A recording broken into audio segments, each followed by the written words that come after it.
I said, I'm tired of feeling the way I feel every day. I'm tired of how I feel. I'm tired of lying to myself and lying to people and just being some piece of shit. And I always knew in the back of my mind I could be something special, but I knew the work it was going to take was going to kill me. I was afraid of that. I was afraid of the brutality and the suffering I was going to have to endure. But I knew I could do something. But I'm like, I ain't trying to do that kind of work, man.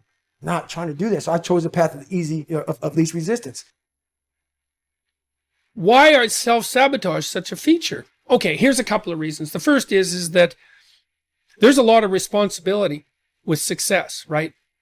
So if you say yes to things and you do a good job and you bear a large burden, then you have to carry it. And a lot of that might be success, but failure is a lot easier than success. Plus you can complain about it and whine about it and be a victim and, garner all sorts of kudos from yourself and others that way. So there's that. It's just failure to adopt responsibility. But then I would say too, there's also revenge on the self and God. That's partly why I like the Cain and Abel story so much once I sort of figured out what it meant. People have a hard time not having the kind of contempt that borders on self-hatred for themselves, partly because, we are fragile and mortal creatures and prone to error and malevolence. And we know that of ourselves better than anyone else. And because we know that, we're prone to punish ourselves and to think ill of ourselves. And, one of the things I learned from Jung was that the injunction to do unto your neighbor as you would have him do unto you was an equation rather than a statement about how to be nice to people, and that you have an ethical obligation to treat yourself as if you're a person of value, even if you don't really feel that you owe yourself that you owe yourself the same treatment that you would give someone that you cared for and loved. And that's a really hard thing to learn, because you kind of have to detach yourself from your knowledge of all your insufficiencies and your flaws and treat yourself with dignity and respect, at least the dignity and respect due someone who's faulty that could conceivably learn. And that's a very difficult ethical lesson to learn. It's easier to beat yourself continually on the back of the head with a club and to feel it's justified given how much you know about how wretched and useless you are. So let's say there's two reasons. One is that you don't want the responsibility, so it's not really self-sabotage, it's just avoidance of responsibility and consequent failure. And the second is punishment, self-punishment that seems only just given what you know about all your pathology and error and insufficiencies. And what got me to this point was I was just the opposite of what I am today. I was that guy who ran away from absolutely everything that I got in front of me. But not many people knew that. Like the real me was like this very scared, insecure, stuttering, got beat up by his dad, all this kind of stuff. First of all, you have to start your journey. And many of us think because we're born into this world that we have started our journey. It's not it, man.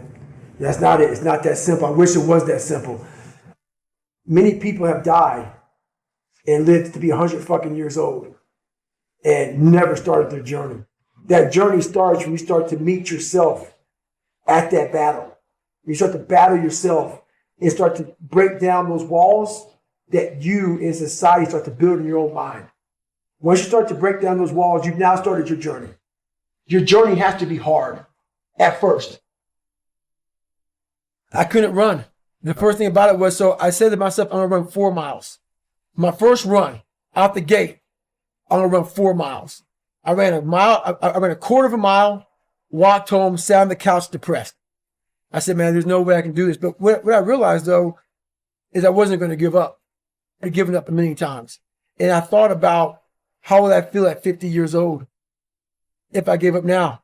I mean, not to have, so I kept all this stuff in my mind. Basically, I started becoming obsessed. It didn't happen that night on the couch. Right. Over a period of time, I started becoming obsessed with studying, with weight, with being somebody, with making people who thought I was going to be nothing kind of feel like shit. I became obsessed with, you have to make this right. Yeah. And the only person that's going to do it is yourself. So I became obsessed with just being obsessed. The reason why we go back to old habits is because our goals are too lofty. We're not achieving our goals fast enough. So what happens is, you know what? Oh man, we're very impatient nowadays. For me, it was good. I didn't have a phone. I was out of this world by myself. It was a race against David Goggins. It wasn't a race against, God, I want to look good for this person or that person. It was me. I got to change myself. So for me, if I lost 5 pounds in a week, I got a feeling. I allowed myself to feel proud of that. I didn't look at, I got to lose 106 pounds. I'm like, man, I went from 297. Now I'm 292. In 1 week, man, I'm killing it. We're not proud of ourselves for the small accomplishments. What we need is this monstrosity of a thing to happen and say, I did it. Nah, there's a process that you have to go through, and patience is the process.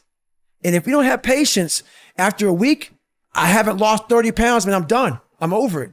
So that's what I found out with people, man. They're not patient enough to realize and to enjoy the moment, not live in it, just enjoy it. There's no finish line in life, but enjoy that moment. Roger that, man. I lost 5. Let me go 10 next week. So that's the whole thing about it. That's how people lose it. Shakespeare, between the acting of a dreadful thing and the first motion, all the interim is like a phantasma or a hideous dream. And that's Brutus from Julius Caesar. And Brutus in the play is plotting to kill Caesar, someone he was loyal to. And Shakespeare, the master of understanding human nature, captures what that feels like. And here's what these lines mean. Between the acting of a dreadful thing. So that's the moment. That moment when you're waiting to do something that you don't want to do. And the first motion. So that's when you actually start doing that thing that you don't want to do. All the interim. Now this is all that time in that moment while you are waiting to take action is like a phantasma or a hideous dream. So that moment when you're waiting to do something, it's like an apparition, a hideous dream, a nightmare. And so the battle, the struggle, it takes place in that moment. It's not knowing what to do. That's not the battle. It's not actually doing it. That's not the battle. It's the moment in between. It's the hesitation. Hesitation is the enemy. And in war, understanding where the enemy is allows you to defeat him. And this is where the enemy of action, the enemy of commitment, the enemy of change, that's where the enemy lies. It lies in the waiting.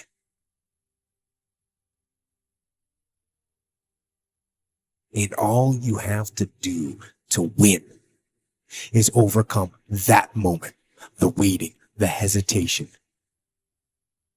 All you have to do is go, move, take action. Get out of bed, get your feet on the ground, step into the gym, put down the donut, pick up the kettlebell. Do not hesitate, do not wait, go forward. Go to war and win.